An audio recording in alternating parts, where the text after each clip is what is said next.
10 milhões de crianças com até 6 anos vivem em situação de pobreza ou extrema pobreza aqui no Brasil. Um cenário que preocupa ainda mais diante da importância da primeira infância. Há 7 anos, Adenilson recebe doações para manter essa cozinha funcionando a semana inteira. Daqui saem 400 marmitas todos os dias. E ele diz que a demanda só cresce. Não é só pessoas que estão em situação de rua que estão passando necessidade, não. Tem pessoas que têm residência, têm as suas casas, mas não têm o que comer. Além das marmitas, Adenilson distribui cestas básicas a famílias de recicladores de lixo. Nossa equipe acompanhou um dia do trabalho dele. Por onde a caminhonete passa, saem adultos e crianças. Tem mãe que até vai pedir por precisão. Porque as crianças amanhece o dia, pedem um leite, pedem uma cor e não tem.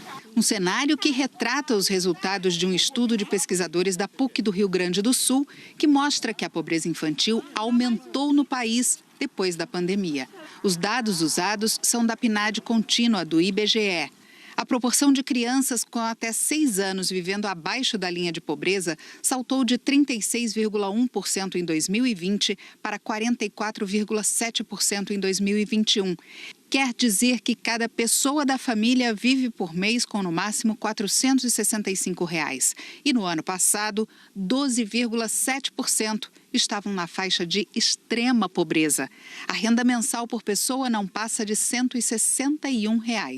É a taxa mais alta desde o primeiro ano da coleta de dados pelo IBGE, em 2012. O estudo constatou que a maioria das crianças até 6 anos, 65% delas, vivem em famílias que estão entre os 40% mais pobres da nossa sociedade. Em números absolutos, são 7,8 milhões de crianças vivendo na pobreza e 2,2 milhões em extrema pobreza. Entre as regiões do país, o quadro mais grave é o do Nordeste, onde mais de 60% das crianças estão abaixo da linha de pobreza. Apenas o Ceará teve uma taxa um pouco menor. E lá em Fortaleza, conhecemos Sulamita e Gleiciane. Os filhos delas são atendidos pelo IPRED, uma entidade filantrópica que acompanha mães e crianças na primeira infância em situação de vulnerabilidade, inclusive alimentar. Gleiciane tem 4 filhos. Conta que o pior momento da vida foi não poder atender o mínimo que as crianças pediam. Ele precisa merendar, almoçar, jantar. E ele ainda não entende quando eu digo que não tem. Não tem o que dizer. Não tenho o que falar para eles, eu não tenho o que dizer. Onde você... Não tenho o que dizer, eu acabo o meu coração. Não, eu não tenho o que dizer para eles, eu fico dizendo que eu vou atrás. Olha, você vai já comer, viu? A mamãe vai já atrás, nós vamos já ali, ó, já eu vou resolver. A situação de Sulamita é muito parecida. O filho mais novo precisa de alimentação especial.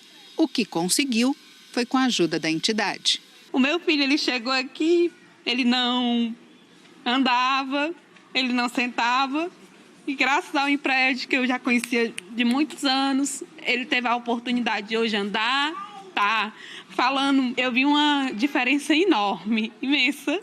O pesquisador que coordenou o estudo, André Salata, diz que ter um programa consistente e regular de transferência de renda é fundamental para começar a mudar esse retrato e que a atenção à primeira infância não afeta apenas as crianças e as famílias. É uma fase de formação onde os indivíduos eles estão desenvolvendo capacidades, desenvolvendo habilidades que são básicas e que são muito relevantes para o seu futuro. Então, o que acontece na primeira infância, né, tem um impacto muito forte, muito grande sobre a trajetória desses indivíduos. É preocupante para o futuro do Brasil como um todo, né, porque a nossa mão de obra lá no futuro que está sendo prejudicada, né, isso significa que lá no futuro a gente vai ter uma mão de obra menos produtiva. Então, todos nós vamos sofrer as consequências dessa taxa de pobreza muito elevada e que é estrutural no caso da sociedade brasileira.